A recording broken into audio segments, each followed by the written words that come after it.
الحمد لله رب العالمين والصلاة والسلام على سيد المرسلين خاتم النبيين محمد المصطفى وعلى آله وأصحابه أولي الصدق والصفاء.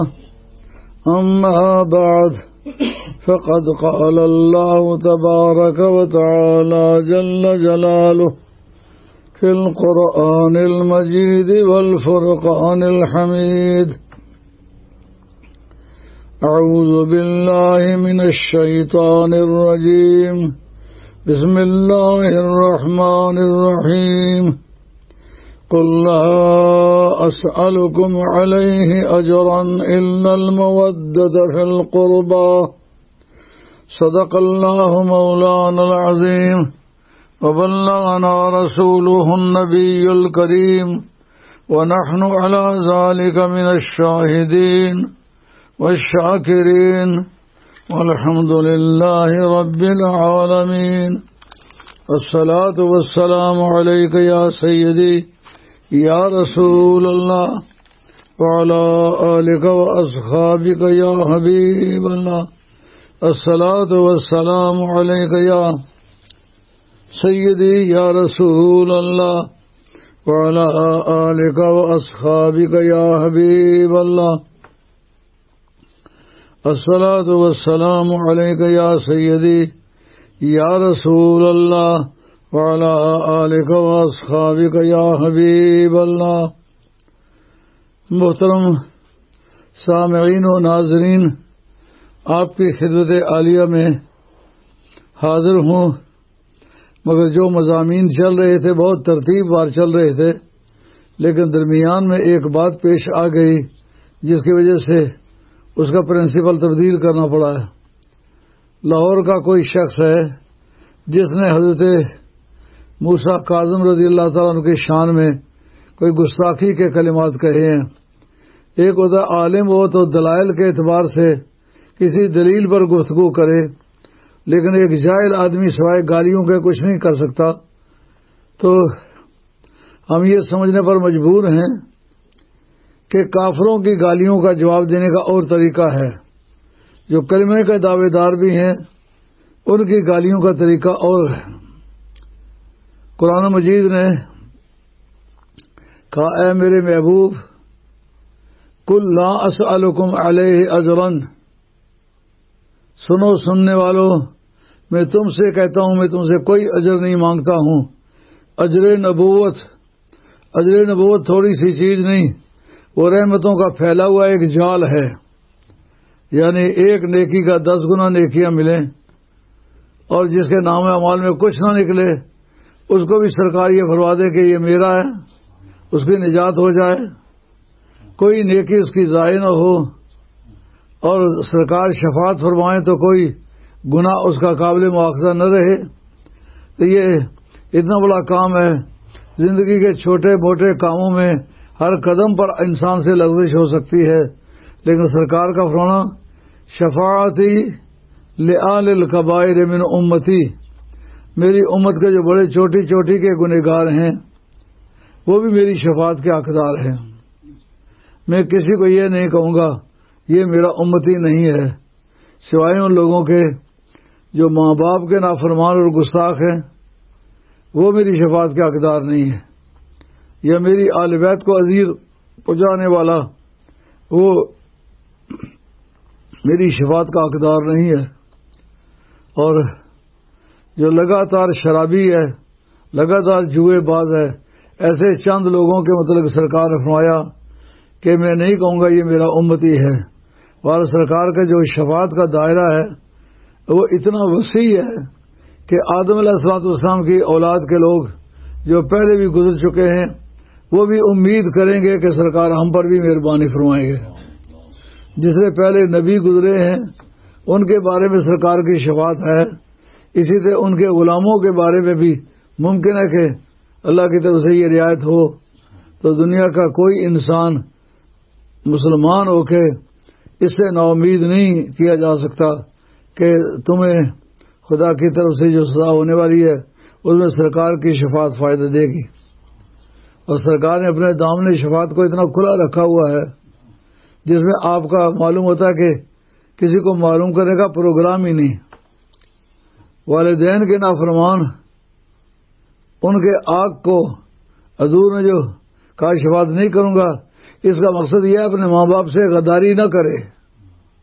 اس کا یہ مطلب نہیں کہ اس کو صرف نا امید کرنا چاہا، بلکہ وہ ماں جس نے ایک ایک قدم پر 100 تکالیف اٹھائی ہیں، ہر سانس کے ساتھ وہ دکھ میں شریک رہی ہے، اس کی اگر بات نہ مانے، جس باپ نے مزدوریاں کر کے اسے عیدیں کرائی ہیں ان کا نافرمان ہو جائے، جنہوں نے ہر وہ کپڑا جو بازار میں اچھا لگا ہوا نظر آیا تو پیسے نہیں ہیں ادھار لے کر کے وہ کپڑا خرید کے اولاد کو پہنایا، تو ایسے محسنوں کا وہ شکریہ ادا کرنے کے بجائے ان کو ناراض کرتا ہے، تو پھر میں بطور تعدیب کے، بطور سزا کے کہتا ہوں کہ اس کی شفاعت نہیں کروں گا.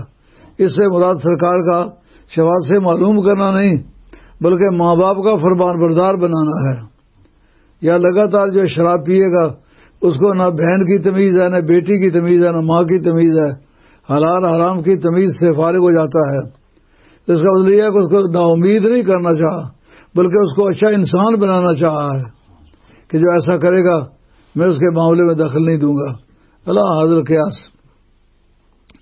یہ جو ناتمام آیت میں نے آپ کے سامنے پڑھی ہے، اس کے اندر اللہ کریم فرماتے ہیں کہ کل اے میرے محبوب تم میرے حکم سے کہہ دو لا اسألکم علیہ اجرا، میں تم سے اس پر، علیہ کی جو پرسنل پروناؤن ہے یہ کوالیفائی کرتی ہے سرکار کے اس دور تبلیغ کی. جس دن میں نے تبلیغ کی ہے، نعرے جہنم پر پہنچے ہوئے تھے، وہاں سے تمہیں واپس لایا ہوں. تمہیں حلال اور حرام کی تمیز نہیں تھی، وہاں سے تمہیں واپس لایا ہوں. تمہیں بیٹی اور بہن کی تمیز نہیں تھی، وہاں سے واپس لایا ہوں.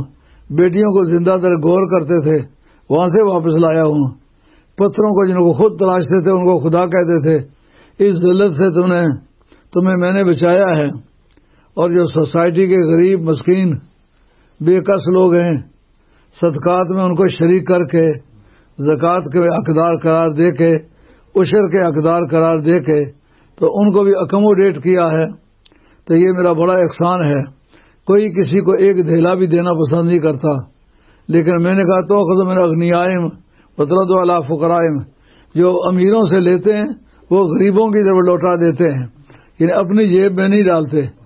دنیا بھر کی حکومتوں کے مقابلے میں یہ ایک میرا امتیازی سلوک ہے کہ میں جو کچھ قوم مجھے دیتی ہے میں اپنے پاس جمع کرنے کے بجائے اس کو غریبوں پر تقسیم کر دیتا ہوں.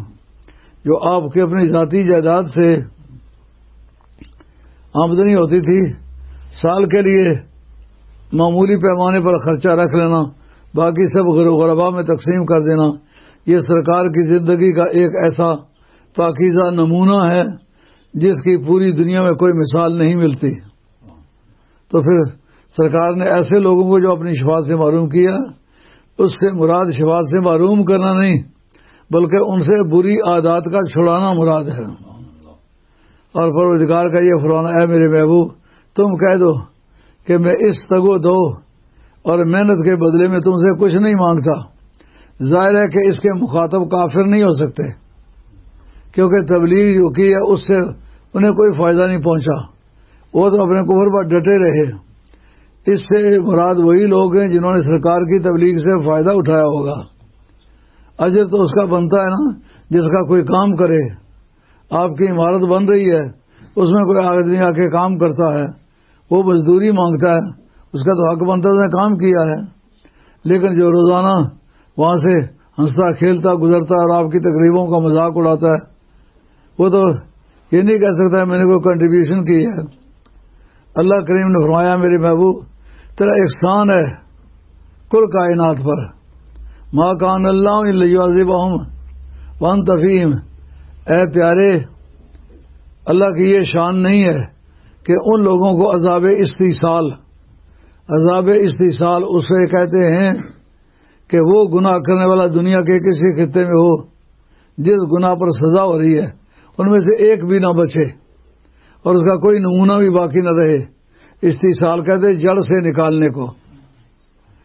عذاب استیصال کہیں بھی نہیں آیا. سیلاب آئے ہیں، فلڈ آئے ہیں، زلزلے آئے، لیکن یہ جو عذاب استیصال نہیں آیا، کیونکہ اسی گناہ کے کرنے والے دوسرے علاقوں میں زندہ ہیں اور ٹھیک ٹھاک ہیں، تو پھر سب کو تو عذاب نہیں ہوا. جو عذاب استیصال ہوتا ہے اس کا وعدہ ہو گیا ہے، اے میری بہبو جب تک تو اس قوم میں موجود ہے عذاب استیصال نہیں آئے گا. کرے قہر دی نظر جے رب سونا اگو شرم روزے ولو آمدی ہے. سرکار کے دربار پاک کا احساس ہے مالک الملک کو. تو اس میں میرے اقربا کی محبت، اب محبت جو ہے کسی خرچے کا نام نہیں، دل سے پیار کرنے کا نام ہے. اور جس کے ساتھ پیار ہو اس کی موافقت کا کام کرنا، اپنی طبیعت کا رجحان اس پر واضح کرنا کہ مجھے تو اس سے محبت ہے. جو چیز اسے فائدہ پہنچاتی ہے، جو چیز اسے خوش کرتی ہے، جس سے آپ محبت کرتے ہیں تو پھر تو آپ محبت کر رہے ہیں. اللہ کریم فرماتا کہہ دے کہ میرے اقربا سے. یہ القربا میں عربی قواعد کے مطابق یہ الف لام تعویض کا ہے. الف لام کی جتنی قسمیں ہیں ان میں سے ایک ہے الف لام تعویض، یعنی قربا میرے اقربا، یا ضمیر متکلم کو کاٹ کے اس کی جگہ ال لگایا ہے، القربا. اس کا مطلب معنی وہی دے گا، لیکن معنی اس کے یہ جو میرے اقربا ہے. قرابت کی دو قسمیں ہیں، یا اصول میں یا فروع میں. لیکن اصول میں تو صرف حضور حیدر قرار شیر خدا آپ کے ساتھ چلے ہیں یا چچا ابو طالب چلے ہیں، باقی تو آپ کے جدی پشتی لوگوں میں سے ادھر آیا ہی کوئی نہیں. صرف شیب ابو طالب کے بائیکاٹ میں صرف 2 قبیلے آئے تھے سرکار کے خاندان کے، جن سے پوچھا گیا تھا کہ تم کس کے ساتھ ہوگے، کافروں کے ساتھ ہوگے یا محمد کے ساتھ ہوگے صلی اللہ علیہ وآلہ وسلم.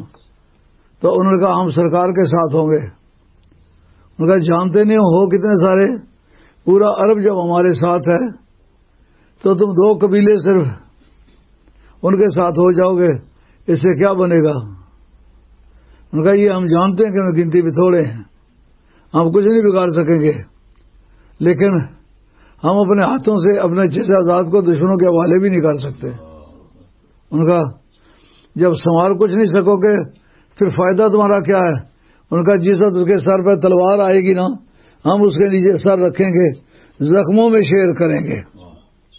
پھر سرکار نے ان کو اسلامی حالات بننے کے بعد مال غنیمت میں یا دیگر اسلامی سہولتوں میں ان کو شریک کیا. تو 2 قبیلے جو شریک نہیں ہوئے تھے، جدی تھے، سگے چچا زاد تھے، مگر انہوں نے ساتھ نہیں دیا تھا، کافروں کا ساتھ دیا تھا.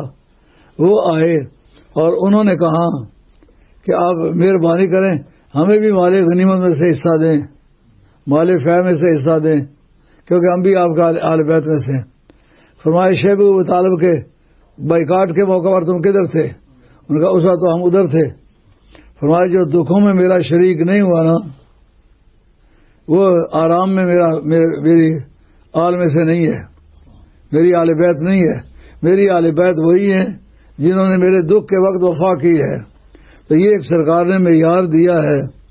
آئندہ بھی اگر کوئی آدمی آل ہو کر غداری کرے، دشمنوں کا ساتھ دے، اس کے ساتھ ایک مسلمان کی حیثیت سے اس آل سے آپ بائیکاٹ کر سکتے ہیں. تو نبی کریم علیہ السلام نے پیار کے کرنے کے جو مفادات ہیں وہ بتلائے ہیں. فرمایا انا مسئلہ آل بیتی کا سفینۃ نوح من رکبہا نجا من تخلف عنہا ہلک. میری آل بیت تم میں کشتی نوح کی مانند ہے. کتب سیاہ کی حدیث ہے، حضرت ابو ہریرہ راوی ہیں، دوسری کتب نے اس کا ذکر کیا ہے. اس کا یہ مطلب نہیں ہے کہ جو سیاستہ میں مذکور نہ ہو. کئی لاکھ حدیث جو انہوں نے چھوڑی ہے وہ کدھر گئی ہے؟ وہ بھی تو دنیا میں ہے نا. جو ان کو اپنے حالات اور سیاسی معاملات کے موافق نظر آئی ہے وہ تو انہوں نے درج کر دی ہے، لیکن جو ان کو موافق نظر نہیں آئی اس کو انہوں نے چھوا تک نہیں۔ یزید کی فضیلت لکھنے کی کون سی ضرورت تھی؟ وہ جانتے تھے کہ بنی عباس وہی کام کریں جو یزید کرتا تھا، اگر اس کے لیے کوئی رعایت نکل آئے تو ہماری کتابوں کو کینونائز کر لیں گے، یعنی سرکاری کتابیں قرار دے دیں گے۔ اگر ان کو اس سے آزردگی ہوئی تو پھر ہماری کتابیں جو ہے نان رجسٹرڈ رہ جائیں گی۔ وہ کتابوں کی رجسٹریشن کے لیے انہیں ہر احتیاط کرنا پڑا، اور بجا طور پر انہوں نے وہ کام کیا، اس میں کامیاب ہوئے۔ لیکن باقی حدیثوں کا انکار نہیں کر سکتے کہ یہ بخاری میں نہیں، ایسے ہم نہیں مانتے، یہ مسلم میں نہیں، ہم نہیں مانتے۔ نہیں، جن سے مسلم اور بخاری دونوں نے حدیثیں لی ہیں ان کو تو ماننا پڑے گا نا، وہ کتابیں دنیا میں موجود ہیں، تو اس کے اندر یہ حدیث موجود ہے۔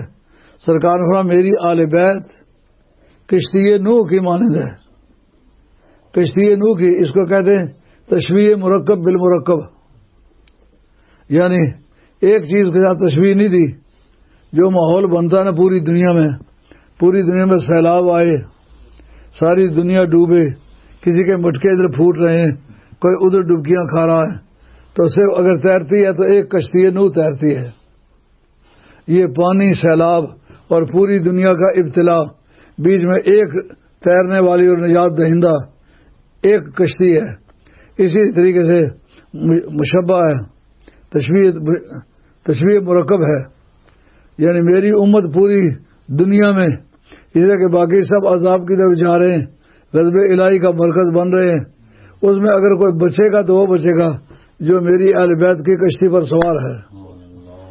اس کا ترجمہ دیکھو، پوچھو یہ حدیث صحیح ہے کہ نہیں، سب کہیں گے یہ حدیث صحیح ہے۔ جب یہ حدیث صحیح ہے تو پھر اس کا جو مضمون ہے اس کو اپنانا چاہیے نا۔ تو اب پوری انسانیت کو نجات کی ضرورت ہے کہ نہیں؟ کہ بغیر ملاح کے، بغیر پتوار کے وہ چپو چلاتے نا، کہ اس کے بارے میں تمہاری کوئی ڈیوٹی نہیں، اس پر سوار ہو جانا تمہاری ڈیوٹی ہے۔ اس پر ہمارے علماء اہل سنت نے ایک اور حدیث کو شامل کیا ہے جس کو ملا علی قاری کہتے ہیں یہ حدیث موضوع ہے۔ ان اصحابی کن نجوم بأی مقتدیتم اہتدیتم، میرے جتنے صحابہ ہیں وہ سارے کے سارے ستاروں کی مانند ہیں، جس کی بھی پیروی کرو گے بیڑا پار ہو جائے گا۔ اب اس موقع پر اہل علم نے کافی تبصرے کیے ہیں کہ تمہاری ڈیوٹی کشتی پر سوار ہونا ہے، پالیسی میٹر سے تمہارا کوئی تعلق نہیں، اس کو اہل بیت جانے اور کنارہ جانے، تمہارا کوئی تعلق نہیں۔ کشتی پہ بیٹھنا یہ سواری کا کام ہے، کسی کو کنارے لے جانا یہ ملا کا کام ہے۔ تو اب ہم یہ سمجھنے پر مجبور ہوئے کہ نبی کریم صلی اللہ علیہ وسلم نے پوری دنیا سے نجات کی نفی کی ہے، صرف اہل بیت کی کشتی کو پار کرنے کی خبر دی ہے۔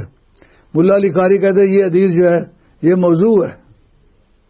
ان اصحابی کن نجوم بأی مقتدیتم اہتدیتم، مگر اکابرین نے اس کو صحیح تسلیم کیا ہے۔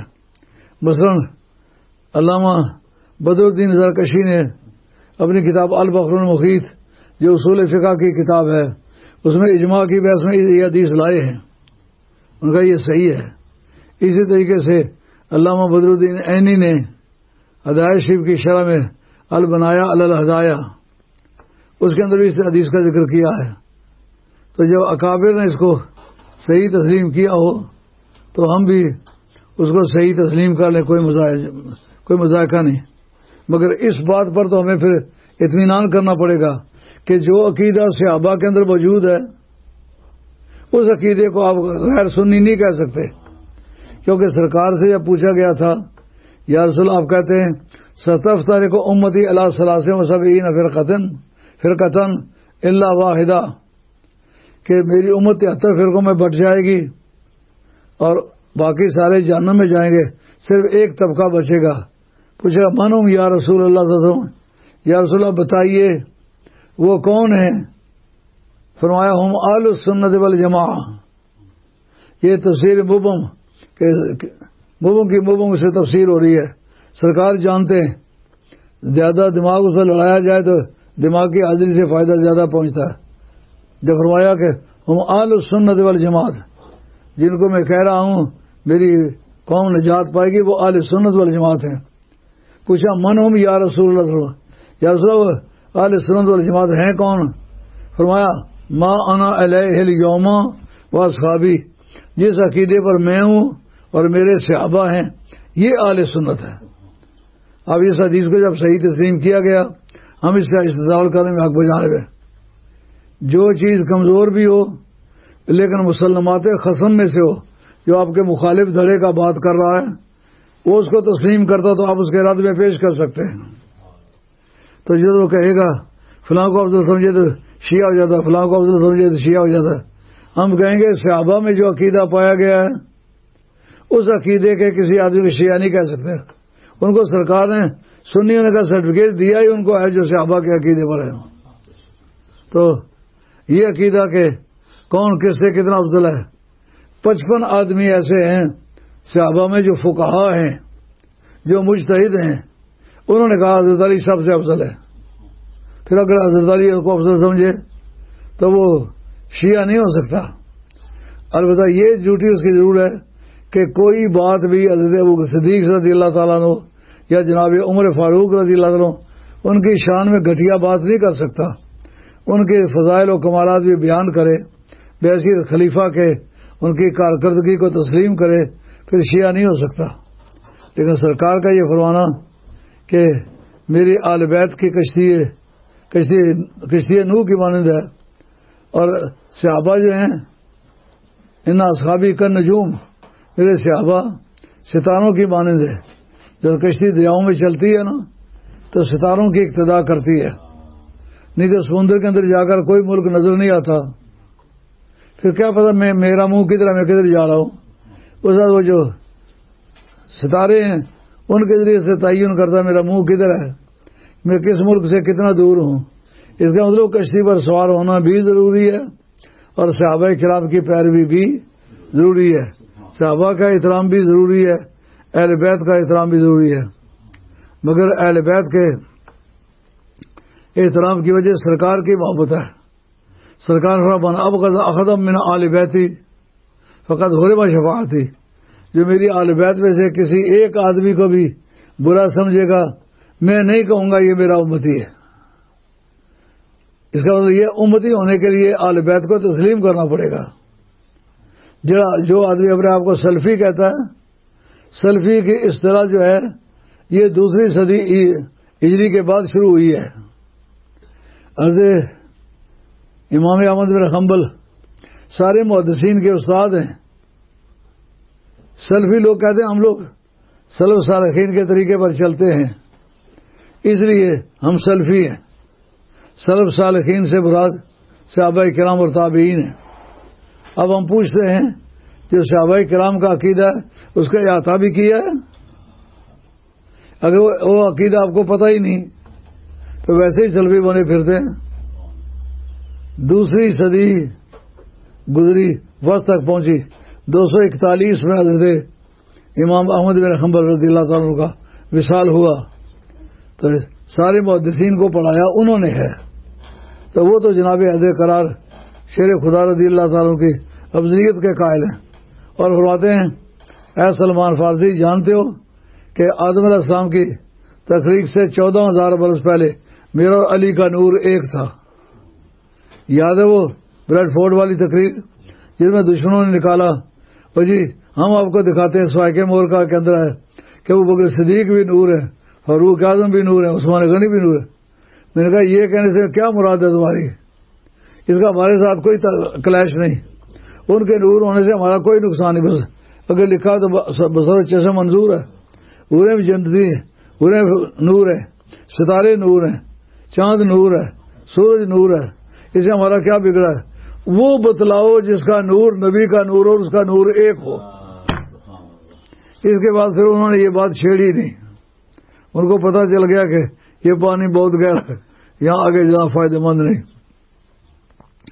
تو نبی کریم علیہ السلام نے جو تاکید فرمائی ہے وہ اس سلسلے میں یوں فرمایا کہ جو میری آل بیت کے ساتھ اچھا سلوک کرے گا میں اسے اچھا سلوک کروں گا، اور زندگی کے آخری لمحوں میں جو بات کہی جاتی ہے اس بات کی قیمت زیادہ ہوتی ہے۔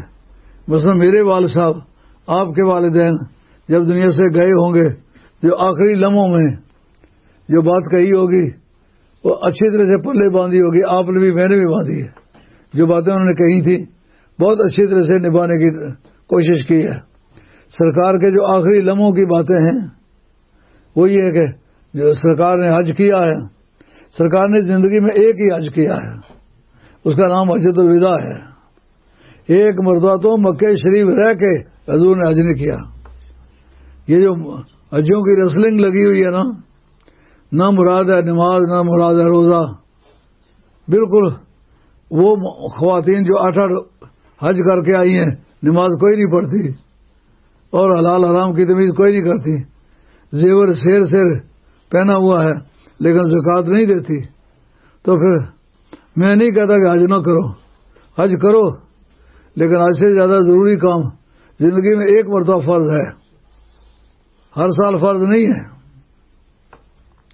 تو نبی کریم رؤوف الرحیم صلی اللہ تعالی وسلم نے ائمہ آل بیت کی شان آپ نے اپنے لفظوں میں بیان فرمایا کہ اے علی تم میرے جانشین ہو اور میرے بعد تیری اولاد کے ذریعے سے میرے دین کو فائدہ پہنچے گا۔ وہ پہنچا یا نہیں پہنچا؟ اب بتائیے، جس وقت یزید کھڑا ہوا اور ادھر اسپین سے لے کر کے ادھر رشیا کی آخری سرحدوں تک، اور یہ صوبہ کاشغر ہے چائنا کا، وہاں تک اسلامی حکومت تھی، اتنا بڑا استعمار نہ پرشین امپائر سے بن سکا اور نہ رومن امپائر سے بن سکا۔ جو دونوں کا ملا جلا ملک تھا، اکیلا اسلام اس سے زیادہ پھیل گیا کہ سمندری ساحلوں پر مشرق اور مغرب میں ایک ہی وقت مجاہدین کے گھوڑے پانی پینے لگے۔ اس وقت پورے جوبنوں پر تھی اسلامی حکومت، یزید کے ہاتھ آئی۔ اگر یزید کو کھلا چھوڑ دیا جاتا تو جس نے باقاعدہ بہنوں کے بھائیوں سے نکاح جائز قرار دیے، باپ کے بیٹیوں سے نکاح جائز قرار دیے، شاہ عبد الحق صاحب محدث دہلوی رحمۃ اللہ علیہ نے تکمیل الایمان، جو علم عقیدہ کی سب سے پہلی کتاب ہندوستان میں لکھی گئی ہے، اس کا نام ہے تکمیل الایمان، میرے پاس موجود ہے۔ اس میں انہوں نے کہا ہے کہ ہمیں جب تک یہ تصدیق نہیں ہوئی کہ وہ بہنوں کے نکاح بھائیوں سے، ماؤں کے نکاح بیٹوں سے، اور حتیٰ کہ حضرت سیدہ عائشہ طیبہ طاہرہ سلام اللہ علیہا جو قرآن کی نص صریح کے ذریعے سے تمام کلمہ پڑھنے والوں کی ماں ہے، ان کو بھی اس نے نکاح کا پیغام بھیجا۔ اس شخص کے کافر اور بے ایمان ہونے میں کیا شک ہے؟ تو اس نے تو سارا معاملہ ہی تباہ کر دیا۔ میدان کربلا میں جو کچھ ہوا کوئی انسان کرتا ہے؟ انسان کی تاریخ میں کافروں اور مومنوں کی جنگیں ہوتی نہیں ہیں۔ کسی نے کسی اللہ کے نیک بندے کی لاش پر گھوڑے دوڑائے، اسے گھوڑے دوڑائے اور پھر ان کے سر کاٹ کر نیزوں میں چڑھائے گئے۔ کتنے ہی ممالک میں ان کو ڈسپلے کیا گیا، ان کی نمائش کی گئی اور یہ ثابت کیا گیا کہ ہم نے ان کو ذلیل و خوار کیا ہے۔ اور جب سرکار کا سر لایا گیا یزید کے دربار میں تو اسے دانتوں میں چھڑی لگا کر کہا، بتاؤ تمہیں جو اپنے کیے کی سزا ملی یا نہیں ملی؟ جو امام حسین کی اتنی بے ادبی کرے، گھوڑے لاشوں پہ دوڑ رہے ہیں، سر کاٹ کے یہاں لے آئے اور ان سب کو انعام ملے، یہ نشانی ہے نا اس کی مرضی کی۔ جو کہیں کسی جگہ لڑنے کے لیے بھیجتا، اگر غلط کام کیا تو کسی کو سزا دیتا ہے نا، کسی کو سزا دی، کسی کو سزا نہیں دی۔ تو نبی پاک علیہ الصلوۃ والسلام کے جو صحابہ کرام ہیں وہ بجائے خود دین کے ستون ہیں، ان کی بڑی شان ہے، انہوں نے دین کا بڑا کام کیا ہے۔ ہم لوگ اہل سنت والجماعت ہیں، ان کے جوتوں کو اپنے سر کا تاج سمجھتے ہیں، ان کی عزت کرتے ہیں، ان سے محبت کرتے ہیں، ان کے فضائل بیان کرتے ہیں۔ ہماری کوئی مجلس ایسی نہیں جس میں صحابہ کی ذات پاک کے بارے میں کوئی ہلکا جملہ بولا جاتا ہو، یا ہلکا جملہ بولے تو ہم اسے معاف کریں۔ یہ بات تو ہماری مجالس کی موجود ہے۔ آپ کو یاد ہوگا بولٹن میں ایک شخص نے حضرت امیر معاویہ رضی اللہ عنہ کے بارے میں کوئی ہلکی بات کی تھی. یہ کرسی تھوڑی ادھر کر لو. شکریہ. ہم نے اسے بائیکاٹ کیا, آج تک بائیکاٹ ہے. یہ کہنا نہیں چاہتے تھے, شور کیا کہ یہ بات مت کہو, یہ بات مت کہو, آپ لوگ موقع کے گواہ ہیں. لیکن وہ بعض نہ جو کہنا تھا کہہ ہی دیا. پھر ہم اور بس ہمارا نہیں چلتا تھا. ہم کسی کو مار تو سکتے نہیں, لیکن اس کے بعد ہم نے بائیکاٹ لا ترکنوا الا الذین ظلموا فتمسکم النار. جن لوگوں نے ظلم کیے ان کی طرف جھکاؤ مت دکھاؤ, وگرنہ تمہیں بھی وہی آگ چھوئے گی جو ان کو چھوتی ہے. ہم نے صحابہ کی بے ادبی کبھی کی بھی نہیں, کرنے کی ترغیب بھی نہیں دی, اور ان کے مخالفت کے جو دلائل ہیں وہ کبھی زبان پر بھی نہیں لائے. اسی وجہ سے کہ اہل سنت والجماعت کے لیے اہل بیت اطہار کا تحفظ بھی اور صحابہ کرام کا تحفظ بھی ضروری ہے. تو جو اپنے آپ کو سلفی کہتے ہیں, اگر وہ مسلمان ہیں تو میں ان سے پوچھتا ہوں اولاد رسول کی بے ادبی تم نے کیوں کی ہے؟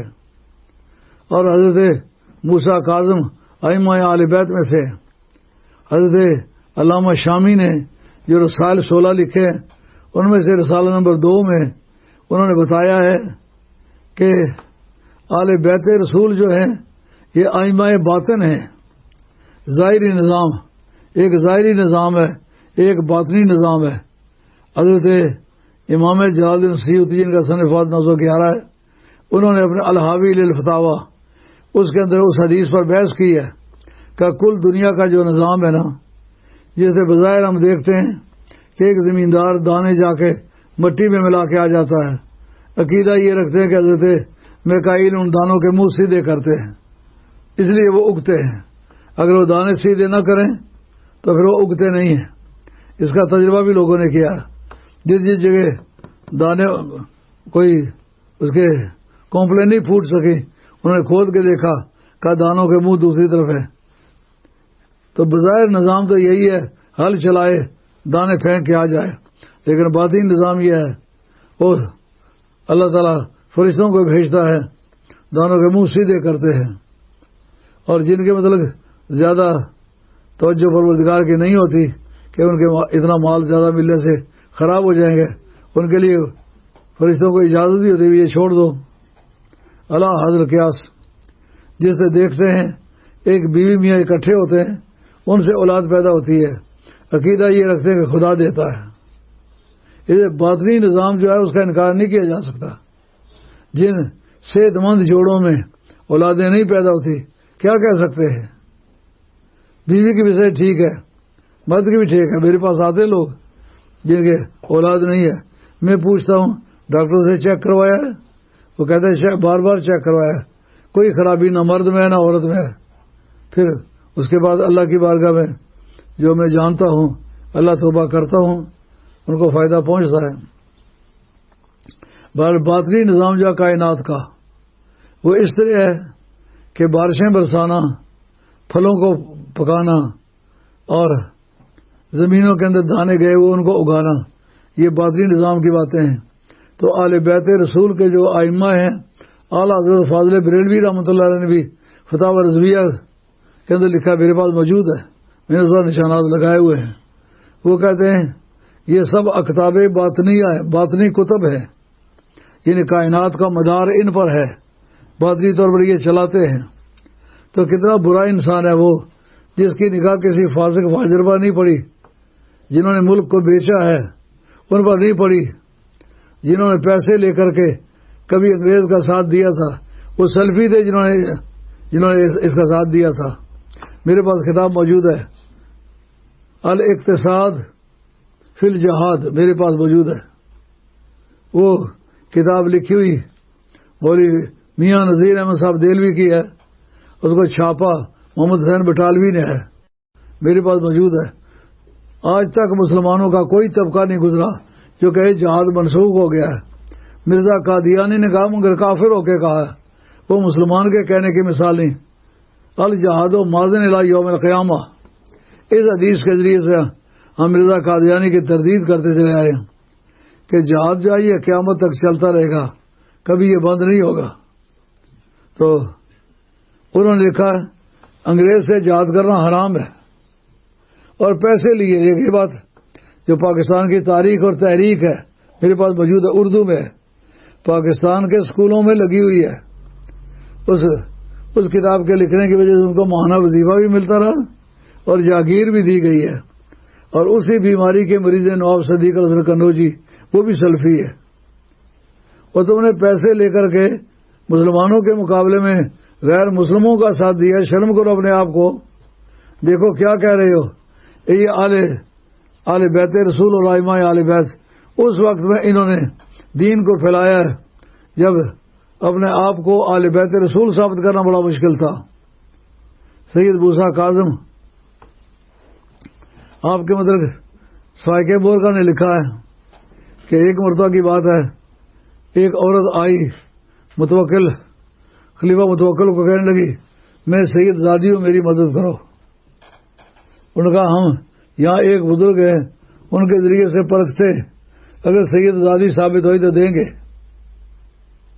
سید موسیٰ کاظم کو بلایا گیا, آپ تشریف لائے.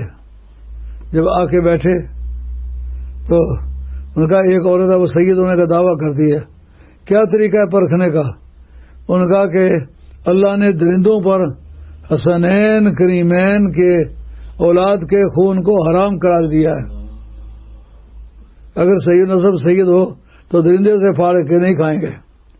پیچھے ایک مرتبہ کشمیر میں ایک شاہ صاحب کے متعلق مشہور ہوا تھا کہ وہ بوٹیاں تلاش کر رہے تھے, کوئی شیر آئے ان کو کھا گیا. میں جس یوں میں پڑ گیا میں آل بیت رسول صلی اللہ علیہ وسلم کے کسی فرد کا گوشت درندے نہیں کھاتے ہو. پتہ چلا وہ کشمیری ہے بزرگ, کوئی بیت کرتے رہے تو شاہ جی مشہور ہو گئے. تو آپ نا اگر سید زادی ہے درندے اس پر چھوڑو, اگر درندے نہ کھائیں سید زادی ہے. اب جو یہ نام لیا اس نے کہا میں سید زادی نہیں ہوں. آئندہ سال تک لوگوں نے انتظار کیا. اہل بیت سے جو دشمنی تھی اس کا موقع نکلایا.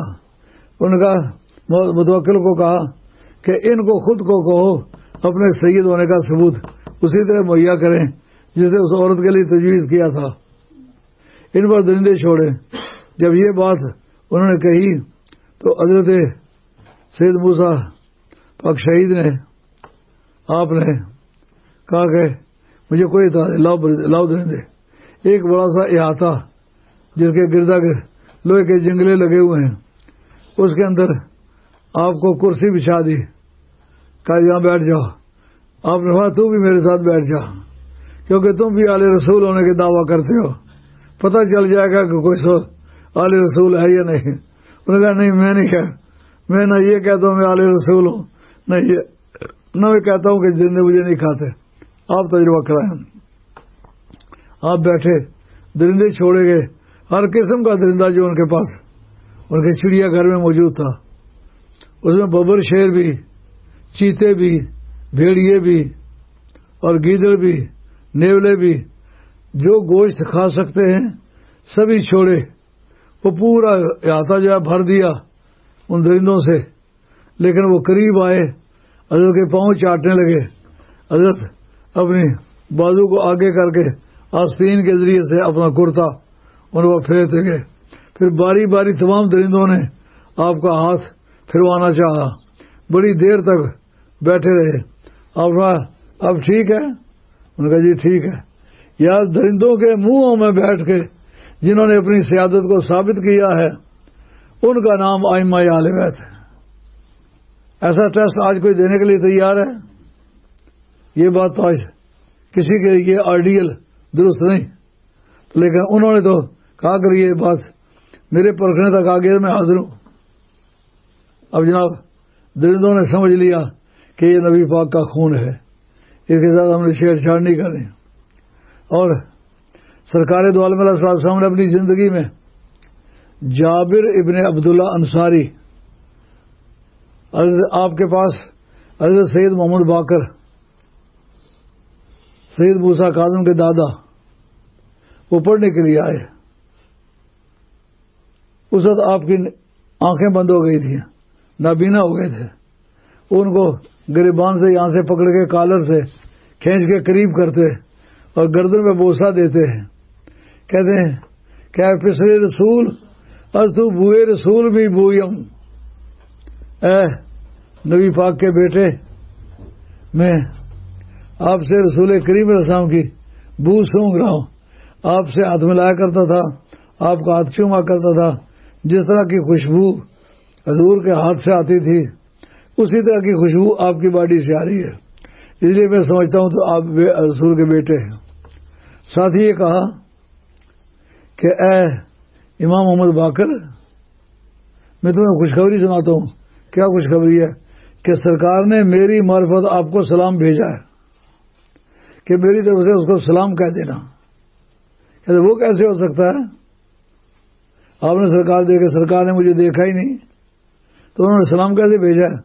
ان کا نبی کریم علیہ السلام تشریف فرما تھے، اپنے بنسبت نبوت پر صحابہ گردا گرد بیٹھے ہوئے تھے. امام حسین کھیل رہے تھے، سرکار ان سے پیار فرما رہے تھے. ادھر سے دوڑ کے آتے، جم کر کے حضور کی گود میں گر جاتے، پھر اٹھ کے جاتے ہیں، دوڑ بھاگ کے پھر دوڑ کے آتے، حضور کی گود میں جمپ کر کے بیٹھ جاتے. کہتے یہ منظر میں نے دیکھا، مزہ آیا، ایسا مزہ زندگی میں کبھی نہیں آیا کہ گود حضور کی ہو، جمپ حسین کا ہو. اور جب میں نے للچائی ہوئی نگاہوں سے دیکھا کہ مجھے لالچ پیدا ہو گیا کہ میں کیا کروں کہ مجھے آج کے منظر کا فائدہ پہنچے. حضرت کہتے ہیں جابر میں تمہیں بتاتا ہوں، اس میرے بچے کی شادی ہوگی، اس کے گھر میں پیدا ہوگا بچہ، اس کا نام علی ہوگا اور وہ زین العابدین ہوگا. قیامت کے میدان میں اعلان کریں گے، او زین العابدین، سارے عبادت گزاروں کے ماتھے کا زیور ہے تو چھومر تمام عابدین کا، کھڑا ہو جا. اس وقت وہ بیٹا جس کا ہے علی اس کا نام ہوگا، زین العابدین اس کا میں لقب دیتا ہوں. قیامت کے میدان میں زین العابدین کر کے بلایا جائے گا. یار ایسا بھی کوئی انسان ہے کہ سرکار کی رسالت کے رجسٹر پر اس کا نام پہلے انٹری ہو گیا ہو کہ جب قیامت کا میدان ہوگا نبی ہوں گے، رسول ہوں گے، غوث ہوں گے، کتب ہوں گے، صحابہ ہوں گے، شہداء ہوں گے، طرح طرح کی صلاحیتیں رکھنے والے فرشتے عبادت گزاری میں کو پیچھے کہ اے زین العابدین کھڑا ہو جا. اس وقت اس کا بیٹا کھڑا ہو جائے گا. پھر آگے اس کے گھر ایک بچہ پیدا ہوگا جس کا نام محمد ہوگا. حضرت محمد باقر کا اصلی نام جو ہے محمد ہے. باقر ان کا اس لیے کہتے ہیں کہ حضرت جابر بن عبداللہ انصاری نے پڑھایا، لیکن علم کو اس قدر انہوں نے شان کے کھلا کر دیا. کیا فرماتے ہیں؟ بکر کہتے ہیں پھاڑنے کو. جو اسلام کی سرحدیں تھیں نا، جس جگہ چل کر کے اسلامی ریسرچ اختتام پذیر ہوتی تھی، انہوں نے اس نے ریسرچ اور تحقیقات کہتے ہیں دروازے کھولے، ان سرحدوں کو پھاڑ دیا ہے. دور دور تک اسلام نکل گیا. اب ہزار نہیں کروڑا مسائل جب دنیا بیت چکے گی اور کوئی اس کے لیے راستہ نہیں ہوگا ترقی کرنے کا، اس تاریخ محمد باقر کی تحقیقات لوگوں کے کام آئیں گی اور لوگ ان راہوں پہ چل کے نئی منزلیں تلاش کریں گے. اللہ حضل قیاس. اس پر چلتے چلتے پہنچتے ہیں حضرت امام موسیٰ کاظم کی بارگاہ میں. آپ ایک مرتبہ گئے آپ رشا کی طرف، نشاپور کی طرف. یہ دو واقعے، ایک امام علی رضا کا ہے، ایک امام موسیٰ کاظم کا ہے. موسیٰ کاظم باپ ہیں، علی رضا بیٹے ہیں. دونوں کا واقعہ آپس میں بڑا قریب پڑتا ہے، ریزمبلنس ہے دونوں واقعات میں. تو آپ کی شان یہ ہے، آپ بے حد خوبصورت ہیں. جنہیں سیدوں بڑے چھوٹی چھوٹی کے بدصورت بھی نظر آتے ہیں نا، اس کی طبیعت بڑی گھبراتی ہے. سن 50 میں ایک بزرگ میرے پاس پڑھنے آئے کہ جو اگر دن کی روشنی میں آ جائیں تو اندھیرا ہو جائے. نام اپنا بدلا سعد شاہ لگا تھا. میں نے کہا آپ کون سے سید ہیں؟ 2-3 مرتبہ بخ بخ بخ بخ بخاری کہنا چاہتے لیکن کہہ نہیں سکے. میں اسی کو سمجھ گیا. پھر ایک ایسے بزرگ کا نام لیا جو پوری دنیا میں پتہ ہے کہ وہ راجگان میں سے ہیں, وہ سید نہیں ہے, پر ان کی صورت اس بات کی گواہ تھی کہ یہ سید نہیں ہو سکتے. آپ خوبصورت اتنے کہ لکھا ہے امام حج مکی نے سوائے مورکا میں کہ 20,000 کی تعداد میں لوگ ان کے گردا گرد تھے, کلمے دعاتیں لیے ہوئے کہ آپ کچھ بیان کریں, ہم وہ لکھیں. لیکن آپ کے پاس چھتری تھی, باپ بیٹا دونوں اپنے اپنے وقت میں چھتریاں چھاتے لگایا کرتے تھے منہ پہ کہ ہر بندہ نہ دیکھے. یعنی ان کا حوصلہ ایسا تھا کہ بہت سارے لوگوں کے پٹری سے ادھر جانے کا بھی ڈر ہوتا تھا. عورتیں بھی دیکھ سکتی تھی, مرد بھی دیکھ سکتے تھے, تو چھاتا آگے رکھتے تھے تاکہ ہمارا دیکھنا بے محابہ نہ ہو. تو آخر لوگوں نے جناب سیدہ کی عظمت کا واسطہ دیا. خدا کے لیے خاتون جنت کے واسطے سے یہ چھتری ہٹاؤ, میں دیکھنے تو دو. آپ نے چھاتا ہٹایا تو لوگوں نے دیکھا. ادھر فوٹو لینے کا وقت نہیں تھا, نہ فوٹو ادھر ایجاد ہوئے تھے, پر لوگوں نے جی بھر کے دیکھا. جو کچھ لکھا جا سکتا تھا ان کے چہرے پر, زلفوں پر, کہ زلفیں انہیں کندھے تک تھی. زلفوں کی 3 قسمیں ہیں, ایک جمعہ, ایک لمہ, ایک وفرا. یہ 3 طرح کے بال سرکار نے رکھے. جو کانوں کے نصف تک ہیں ان کا نام ہے جمعہ, جو کانوں کی لو تک ہیں ان کا نام ہے لمہ, اور ایک کندھوں تک ہے ان کا نام ہے وفرا. خواجہ گولوی نے وفرا کا لفظ استعمال کیا ہے. الطیف والسلام من طلعته ہی والشذب بدا من وفرته ہی. ہائے ہائے ہائے. والشذب بدا من وفرته ہی فسکرت ہونا من نظرته ہی. نینا دی فوجاں سر چڑھیاں. تو آنکھوں کا سائز لکھا ہے, آنکھیں کس طرح کی تھی, لمبی لمبی موٹی موٹی آنکھیں تھیں, اور پتہ چلتا ہے اس وقت بھی ان کی جوانی کا تھا. بال کالے تھے اور زلفیں کندھوں تک تھیں, وفرا تھیں. سادات کے اکثر ولیے سید علی رضا کی زلفیں بھی لکھا کہ وفرا تھیں, کندھوں تک ان کی زلفیں تھیں. لیکن بندے کس کمال کے تھے.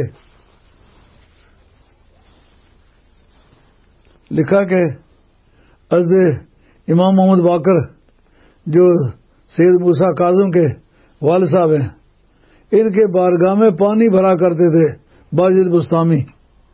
اس واقعے کو نقل کیا ہے سید شریف جرجانی نے اپنی کتاب شرح مواقف میں, جلد نمبر 8 صفحہ نمبر 414. وہ کہتے ہیں کہ ان کا پانی بھرا کرتے, ملاقات نہیں ہوئی, صرف پانی بھرتے تھے. حضرت خواجہ جنید بغدادی سے کسی نے پوچھا اس وقت جو اولیاء اللہ کے زمرے ہیں ان میں باجد بستامی کا مقام کیسا ہے؟ کہا جو اس وقت اولیاء اللہ موجود ہے نا, ان میں باجد بستامی کا مقام ایسا ہے جیسا فرشتوں میں جبریل کا مقام ہے. وہ کیا کیا ہے؟ کہا حضرت امام جعفر صادق کا پانی بھرتے رہے, اور سید علی رضا ان کی بارگاہ میں بھی ایک معاملہ ایسا پیش آیا. کہا وہ کہتے ہیں حضرت سری سکتی اور داؤد تائی اس سلسلے کے درویش ہیں. ان کا کام کیا تھا؟ ان کا کام یہ تھا کہ وہ سید علی رضا کے دربار پر مہمانوں کی خدمت کیا کرتے تھے اور وہ بھی پانی ڈھویا کرتے تھے. تو اہل بیت کے پنہارے جو ہیں ان کو یہ مرتبہ ملا ہے. اہل بیت کرام کے منکروں کو سوائے لعنت کے کچھ نہیں ملا, اور آئندہ بھی کچھ ملنے کا نہیں ہے. اور ہمارے ہاں ایک مولوی صاحب ہوتے تھے, وہ ہمیشہ جو بھی بات ہو وہ کہے ائمہ اہل بیت یہ شیعہ کے ائمہ ہے. یار اعلیٰ حضرت فاضل بریلوی رحمۃ اللہ علیہ نے ان کے فضائل لکھے ہیں, نواب صدیق الحسن قنوجی سلفی ہو کر اس پر کتاب لکھی ہے ائمہ اہل بیت پر. وہ نسبی طور پر وہ سید تھے نواب صدیق الحسن قنوجی. ویسے ساری دنیا نے کتابیں لکھی ہیں ان کے کام لکھے ہیں. تو حضرت موسیٰ کاظم رضی اللہ تعالیٰ عنہ یہ باپ ہے سید علی رضا کے. ان کے یہاں کیا کام کرتے تھے؟ سری سختی ان کے دربار کے برتن دھویا کرتے تھے, ان کی خدمت کیا کرتے تھے. وہ غوث پاک کے سلسلے میں 7ویں 8ویں پشت اوپر چل کے پی رہے ہیں. تو معلوم ہے کہ اس دربار کے پنہارے برتن دھونے والے, مہمانوں کے ہاتھ دھلانے والے, ان کا یہ مرتبہ ہے. پوری دنیا میں ان کو عزت ملی ہے. اور باجد بستامی جنہوں نے پانی بھرا ہے نا حضرت امام جعفر صادق کا, ان کو مرتبہ یہ ملا کہ سلطان محمود غزنوی ان کے مرید تھے. سلطان محمود غزنوی کا ایک غلام تھا جس کا نام تھا ایاز, کالے کلوٹے رنگ کا تھا, لیکن اس کی وفاؤں کی وجہ سے سلطان محمود غزنوی بہت پیار کیا کرتے تھے. ایک مرتبہ ایسا اس کے بیٹے کا نام تھا محمد, وہ محمد کر کے بلایا کرتے, محمد ایجا بیا, فارسی زبان تھی ان کی, محمد یہاں آ جاؤ. ایک نے کہا پسرے ایاز ایجا بیا, ایاز کے بیٹے آ جاؤ. اس نے نہایت ادب سے پوچھا ایاز نے کہ آپ آگے محمد کر کے بلایا کرتے تھے, آج صرف ایاز کر کے بلایا. سلطان محمود غزنوی کی آنکھوں میں آنسو آ گئے. ان کا یہ میری سرکار کا نام ہے, انہوں نے برکت کے لیے رکھا ہے. میں جب بھی بلایا کرتا تھا میرا وضو ہوا کرتا تھا, آج میرا وضو نہیں تھا تو میں نے بے وضو سرکار کا نام نہیں لینا چاہا. وہ مرید تھا کس کا؟ ابوالحسن خرقانی کا مرید تھا. ابوالحسن خرقانی کون تھے؟ حضرت باجد بستامی 269 میں آپ کا وصال ہوا ہے. ابوالحسن خرقانی کا 334 میں ولادت ہے. یعنی پیر اور مرید کے وفات اور پیدائش میں 35 برس کا فرق ہے. لیکن مرتبہ دیکھیے کیا ہے. سلطان محمود غزنوی گئے اور انہوں نے جا کر کے کہا بندہ نواز دعا کیجئے, میں نے 17 عملے کیے ہیں ریاست جمعہ گڑھ پر, جو وہاں کا سومناتھ ہے اس کو فتح کرنا چاہتا ہوں کہ کفر کا یہ گڑھ ہے, اس نشان کو مٹاؤں تاکہ اسلام پھیلے. انہوں نے کہا یہ میرا کرتا لے جاؤ, جس سخت کسی مصیبت میں مبتلا ہو یہ میرا کرتا سامنے رکھ کے اللہ کی بارگاہ میں 2 نفل ادا کرو اور خدا سے کہو اے مولا کریم جس کا یہ کرتا ہے نا اس کی برکت سے درخواست کرتا ہوں. اس نے یہ نہیں کہا کہ جو نفل پڑے ہیں ان کی برکت سے, کہا جس درویش کا یہ کرتا ہے نا ان کی برکت سے یہ علاقہ فتح کر دے. کہا ایک ایسے نرغے میں ہم بند ہو گئے کہ چاروں طرف سے ہندو آرمی نے ہمیں گھیر لیا, ہم درمیان میں آ گئے, نہ بھاگنے کا راستہ ہے نہ ٹھہرنے کی قوت ہے. میں نے وہ کرتا رکھ کے زمین پر اللہ کی بارگاہ میں 2 رکعت نفل ادا کی اور وہ دعا مانگی جو ابوالحسن خرقانی رحمت اللہ تعالی نے مجھے کہی تھی. تو دعا مانگتا گیا, کافر بھاگے, سر پہ پاؤں رکھ کر کے بھاگنا شروع کیا اور تتر بتر ہو کے پتہ نہیں کون کدھر گیا. ہتھیار بھی پھینک گئے, ہتھیار بھی ہم نے اکٹھے کر لیے, ملک بھی فتح کر لیا. جب بعد میں تحفے تحائف لے کر کے ہم لوگ گئے اور جا کر کے ابوالحسن خرقانی کا نذرانہ پیش کرنا چاہا, وہ ناراض, وہ کسی چیز کو قبول کرنے کے لیے تیار نہیں. میں نے عرض کیا سر میں تو بڑا کارنامہ انجام دے کر کے آیا ہوں, تو آپ بجائے اس کے کیا مجھ سے خوش ہوں دعا دیں, آپ ناراض ہیں. ان کا ناراض اس بات پر ہوں کہ رب اس وقت اس بات پر تلا ہوا تھا کہ اگر تو کہتا سارا ملک مسلمان کر دے سب مسلمان کر دیتا. تو ہی ناداں چند کلیوں پر قناعت کر گیا, ورنہ گلشن میں علاج تنگی داماں بھی ہے. تو عرض امام موسیٰ کاظم اور باقی ائمہ کے مطلب انشاءاللہ کل گفتگو کریں گے. آج وقت اختتام پذیر ہوا, اجازت چاہتا ہوں. اب ختم شریف کی چیزیں لے آؤ. آفتاب حسین قادری آپ شیفیلڈ نے کیا ہے آج کل انہوں نے کافی کچھ پڑھ کے بھی دیا ہے. اب جو پڑھا ہوا ہے وہ لاتے ہیں انشاءاللہ پیش کریں گے. آج پیر سید احمد حسین شاہ صاحب ترمذی رحمۃ اللہ دا سالانہ ہے. ہاں انہاں واسطے دعا کرنی. یہ ترمذی سادات بھی غالباً بشدی ہے.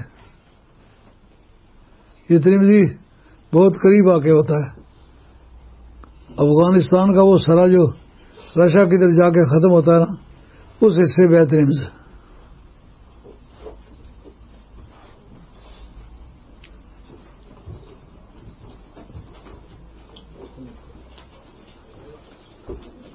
میں نے بھی بظاہر قبول کر لیا اور جو کچھ میں نے پڑھا آپ کو باقی عمل کرتا ہوں قبول کر لیا. سید احمد حسین شاہ صاحب ترمذی کا آج سالانہ عرس ہے. پہلے بتاتے تو ان کے بارے میں کچھ باتیں کرتے. شاہ صاحب بڑا قابل قدر شخص تھا. ہمارے ساتھ زندگی کا جو ان کا حصہ گزرا ہے بہت اطمینان بخش تھا. اخلاق سیدوں والے، صورت سیدوں والی، وعدے سیدوں والے، سخاوت سیدوں والی. وہ بہت اعلیٰ درجے کے سادات میں سے تھا. اللہ انہیں غری کی رحمت فرمائے.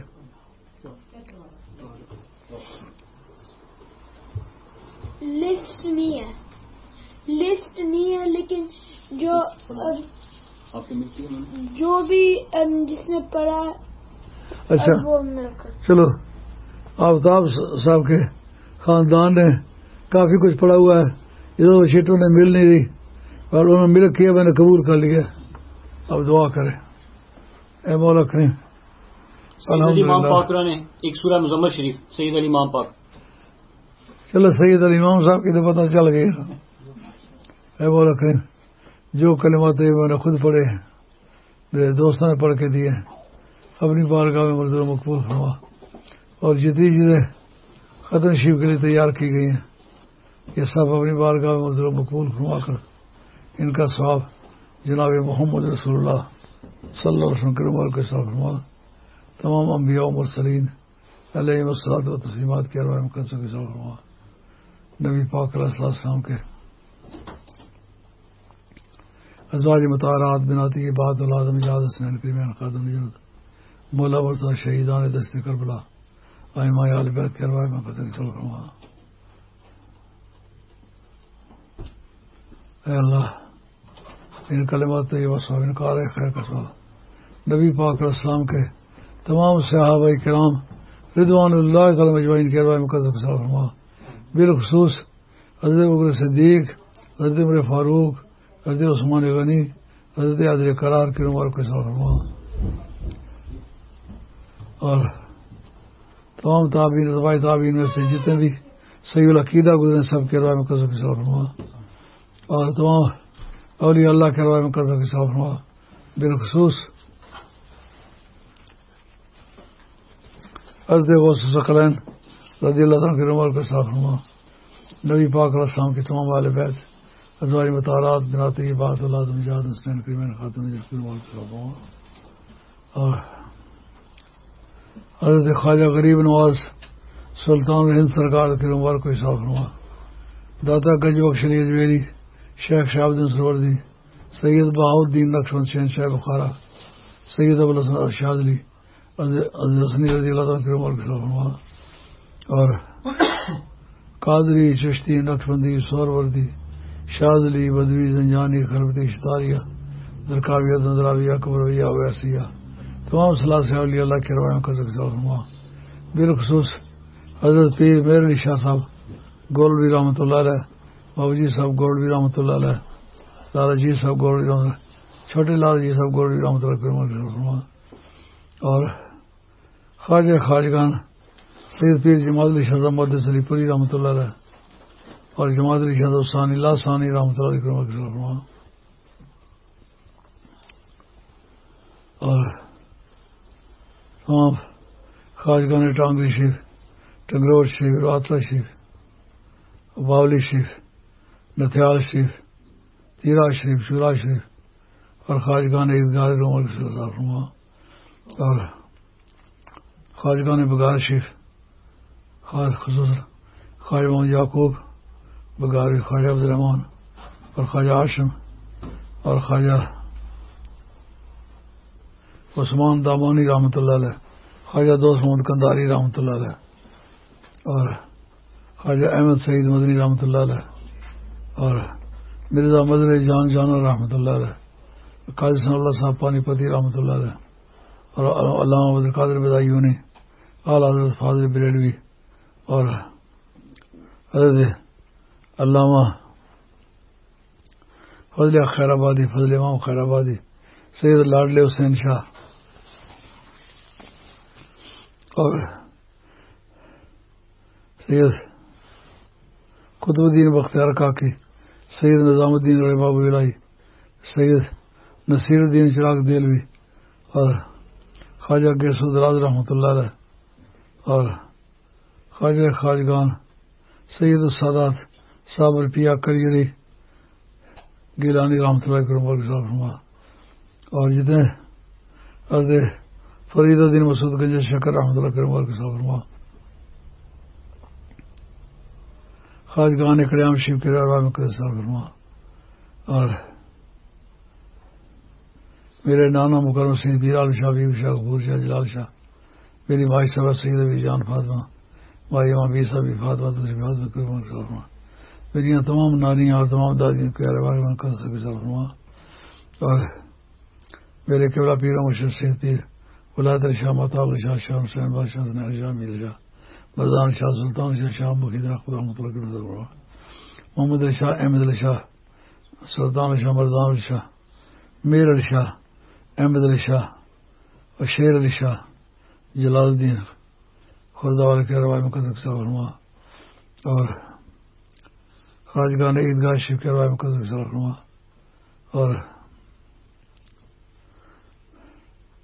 ہمارے سلسلہ تعلیمات کے جتنے بزرگ گزرے سب کے روایت مقدس فرما، عرض شام دواز اچھی مبارک حقانی عبداللہ ربانی اور محمد نورانی، سید القادر جیلانی ثانی، سید زین العابدین ناگوری، شاہ محمد غوث بالا پیر، شاہ عبد القادر لاہوری، شاہ عبد الوہاب لاہوری، شاہ چراغ لاہوری، سید شمس الدین خان محمد لاہوری، سید شاہ مخید احمد رحمۃ اللہ علیہ اور سید سلطان شاہ محمد علی شاہ،